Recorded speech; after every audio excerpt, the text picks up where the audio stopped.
Hello, my name is Okello Sharon Nagenjwa. Welcome to Triumph, where we bring you stories of women who have beaten the odds, trendsetters, women that are not about to quit. Like quitting is not an option for them.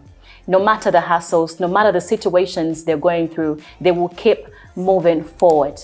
And tonight, we will be sharing stories such as this. Today, I have Agnes Kitumba, a trendsetter, a woman that has beaten the odds, trained people, an owner of Sseko Designs, a company that is there to produce shoes, clothes, the things that women love. Look at what I'm wearing tonight. It is from Sseko Designs.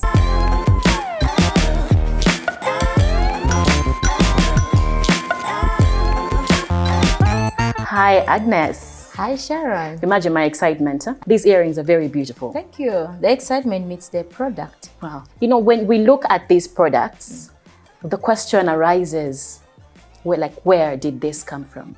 Sseko Designs started in 2009. It was founded by an American who was here to volunteer. And during her first year in Uganda, she realized that in our education system, for those that have attended Ugandan schools, we have a 10-month gap where we sit close to 9 months from high school senior 6 before enrolling into higher institutions of learning.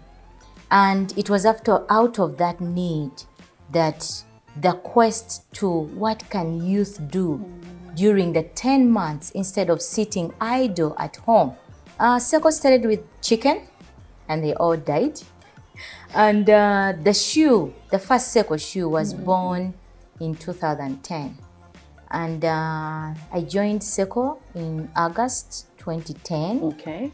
And I made the company when it was still very, very baby. By then, the company was operating in a garage in Kikooni, Makere Kikooni, for those that know Boston Hostel. Yeah. That's where Sseko came from. Before you joined Sseko, what inspires you to join Sseko? Tell me about your life. I joined Sseko while I was a second-year student. And I had applied to so many organizations. I did a bachelor's degree in procurement and logistics. And in my second year, I needed an internship placement. Okay. I applied, and no opportunities were coming to me. And for those that were ready to come to me, these men would ask for sexual advances. They'll be like, if you give in this, then you get the placement. And I was at a place where I didn't want to do what they wanted me to do, but then I wasn't progressing into my internship placement. So I made Sseko when they're making probably 5 pairs a day.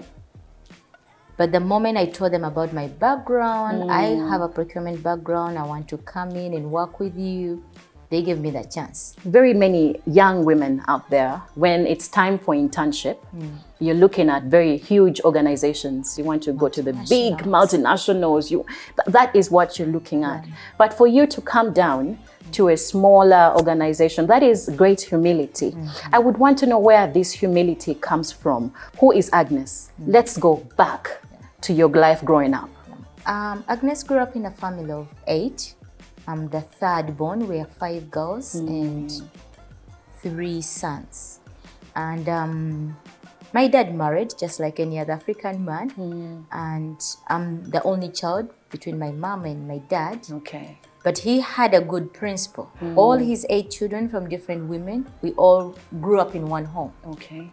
That I appreciated about him. I also grew up in a culture that is not so different from where you are, where society does not value the girl child education. However, in my house, that was my daddy's heartbeat.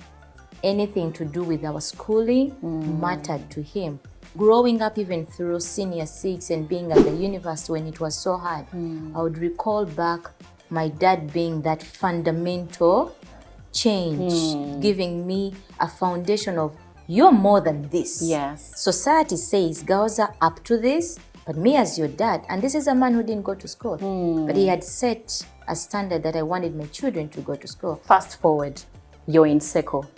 You're granted internship. Was it internship or a job? It was internship. Okay. 2 months. Okay. Yeah, and I won't lie, I was like, it's small. If in 2 months I can get their processes set, I'm ready to go and find another big company to work for. The first time I had internship, I was in senior 6 vacation. And my mind was, I am here, I am not going. Oh, Yeah? wow. I want to know where your mind was. And your mind is, I will go. Yes. My mind is, I am here. Was it a big company? Yes, it was. Yes. That's the point. Yes. Yes, it was. But I am not going. So now take us through the journey. The moment I told her that 30 minutes ago, I was seated here and 3 women asked for materials. You have a gap and I'm here to fix that gap. She was like, wow, when can you start? It was a Friday. I started Monday. But still, I still had the yearning of the big company. So I walked in, ready to help them change, but I'm moving on.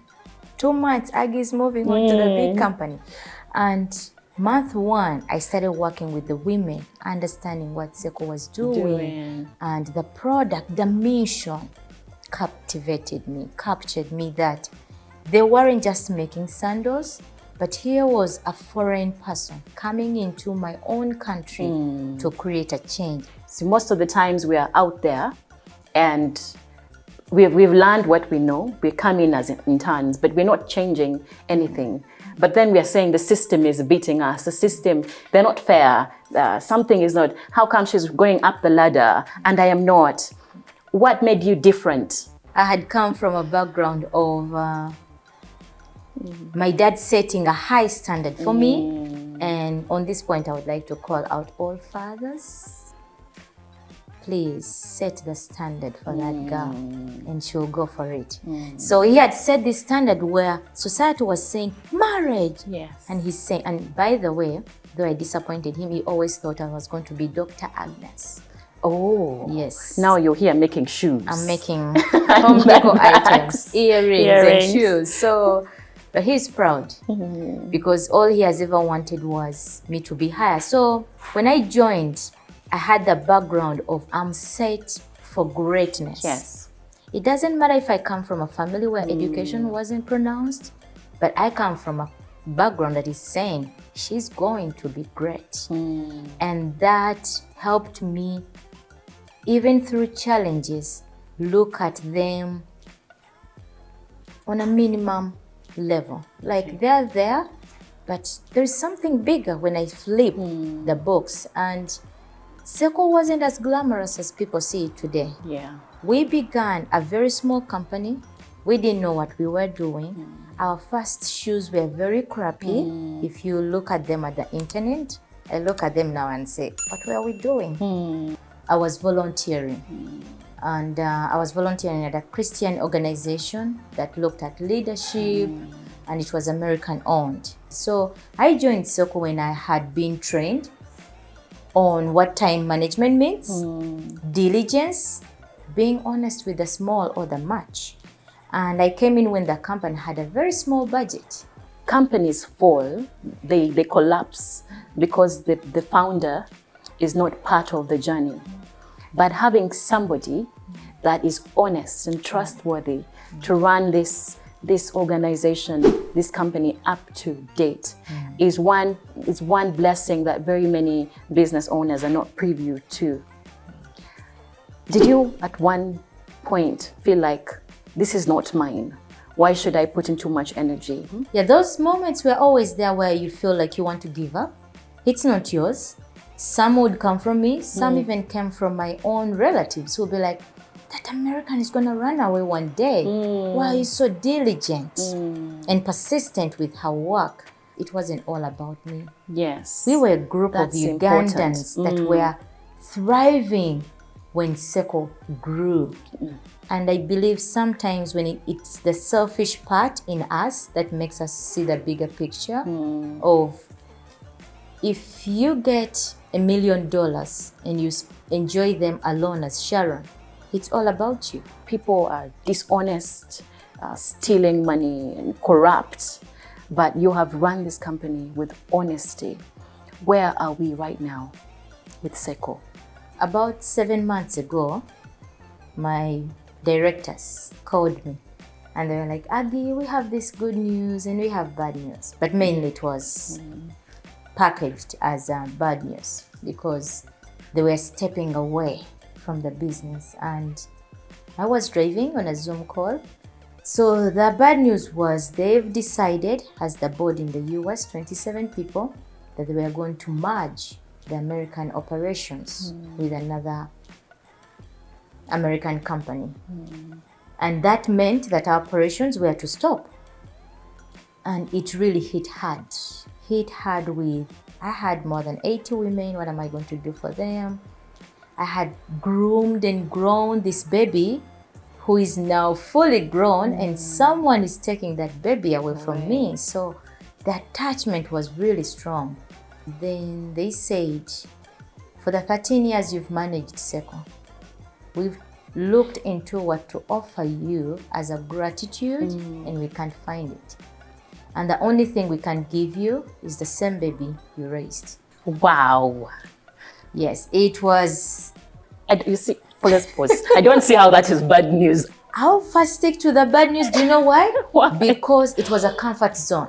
Uh-huh. It was a comfort zone where I was assured of my salary. I was assured of the funding. I was assured of a fully grown business that's just breaking into norms and being, acknowledged in the US. There is a brand fee. There are all these good things. So breaking that Aggie's comfort zone hurt. Okay. And taking on the good news, trust me, came with time to look at the ownership and be able and say, okay, for the last 13 years, I had someone I would just call and say, employee payroll is due and the money is in the bank account. And now the responsibility. And now Liz is telling me, look for the market, get the money to run your business. All the women are up to you. She told me, go home, sleep over it. And if it's something you don't want to do, please come back and tell us.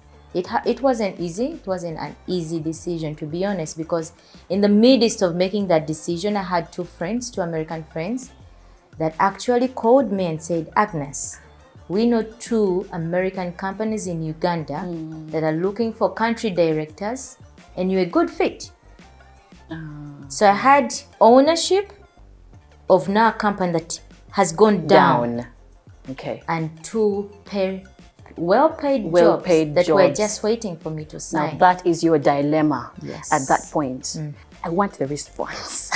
I want the response. The response was hard, but I thought through it, both for me and the 13 years that my life had changed, knowing what it means to create thriving communities for our own people. And I remember calling Liz and telling her, I'll own the company. But here's the funny thing. I took months of where I'm not so sure I'm going to run it. Maybe I want to go back and pick on those jobs. So it wasn't easy, and I don't want to lie to someone that it was an overnight decision of fully being comfortable that I was ready to take on this elephant. When I got in, there were a couple of very many people. What's going on here?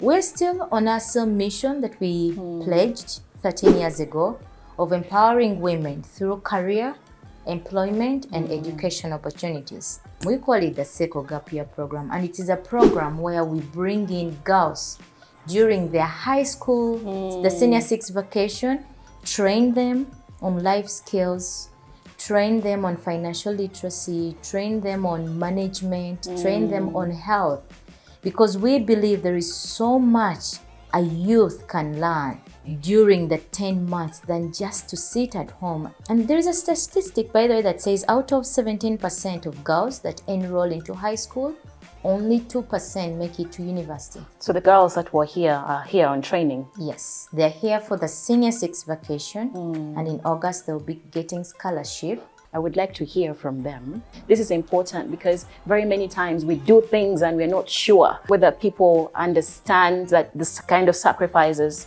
the enormous sacrifices that you are making to make that work. Let's watch it.